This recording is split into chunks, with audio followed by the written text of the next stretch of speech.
Loin de la grande gastronomie à laquelle il est habitué, Philippe Etchebest se penche là sur la recette du gâteau au yaourt. Siesti ainsi que le célèbre chef, meilleur ouvrier de France et étoilé livre ses conseils les plus précieux pour réussir sa recette. Chaque mercredi, M6 diffuse un nouvel épisode de Top Chef. Pour cette 6e saison, plusieurs chefs ont rempilé, Philippe Etchebest, Hélène Darroze, Paul Perret, Glenn Viel et Stéphanie Lequelec. Leur mission est d'accompagner les candidats le plus loin possible, jusqu'à pourquoi pas la victoire. Et ce n'est pas tout. Pour la toute première fois de son histoire, le célèbre concours culinaire s'associe au prestigieux guide Michelin. Des inspecteurs goûteront les assiettes des participants tout le long de l'aventure et le gagnant aura même la possibilité de décrocher déjà sa première étoile.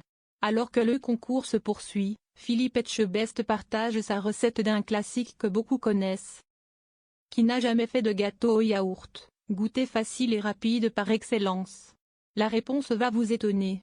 En effet, le célèbre chef bordelais révèle dans une vidéo publiée sur TikTok sa recette du fameux gâteau. Et en profite pour révéler que c'est la première fois qu'il en fait un. Pour commencer, dans un saladier, Philippe Etchebest met un œuf et un yaourt. On peut prendre un yaourt en fin d'expiration, mais il ne faut pas aller trop loin non plus, prévient celui qui bénéficie d'un traitement de faveur par la production dans Top Chef. À partir de là, le pot de yaourt sert d'unité de mesure, on ajoute 3 pots de sucre, on mélange. Vient ensuite le moment de verser 3 pots de farine à la préparation ainsi qu'un œuf. Mais attention, on y va graduellement.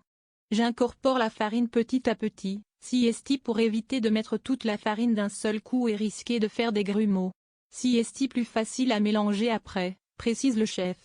Philippe Etchebest et son gâteau, cuisson un peu plus longue que prévu. Une fois que l'on a tout mélangé correctement, on verse le tout dans un moule. Celui de Philippe Etchebest, qui a récemment décroché sa 2e étoile pour Maison Nouvelle, est en silicone. Siesti un moule silpaté, mais on peut utiliser un moule métallique, précise-t-il. Normalement, un moule à silpaté, ça ne se beurre pas. Si vous utilisez un moule métallique, il faut le beurrer et le fariner, on appelle ça chemiser, pour éviter que ça accroche. Puis, il n'y a plus qu'à cuire, entre 25 et 30 minutes à 180 degrés. Au bout d'une demi-heure, Philippe Etchebest sort son gâteau au yaourt du four. Là, ça fait environ 30 minutes, j'avais dit 25 tout à l'heure mais ça manquait un peu de cuisson.